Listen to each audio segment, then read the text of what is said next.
ঢাকা বিশ্ববিদ্যালয় কেন্দ্রীয় ছাত্র সংসদ ডাকসু নির্বাচনের দিন স্ট্রাইকিং ফোর্স হিসেবে মোতায়েন থাকবে সেনাবাহিনী।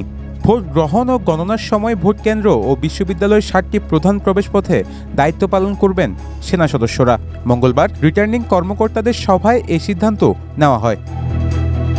চিফ রিটার্নিং কর্মকর্তা অধ্যাপক ডক্টর মোহাম্মদ জসিমউদ্দিন জানান, ফলাফল ঘোষণা না হওয়া পর্যন্ত সেনাবাহিনী ভোটকেন্দ্র কর্ডন করে রাখবে, যাতে বাইরে থেকে কেউ প্রবেশ করতে না পারে এবং কোনো বিশৃঙ্খলা সৃষ্টি না হয়।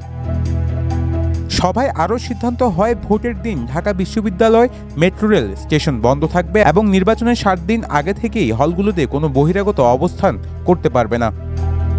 এদিকে আজ থেকে ডাকসু ও হল সংসদ নির্বাচনের আনুষ্ঠানিক প্রচার শুরু হয়েছে। কমিশনের পক্ষ থেকে প্রচারণায় পোস্টার, লিফলেট ও হ্যান্ডবিল ব্যবহারের সুনির্দিষ্ট নির্দেশনা দেওয়া হয়েছে। News desk, news today.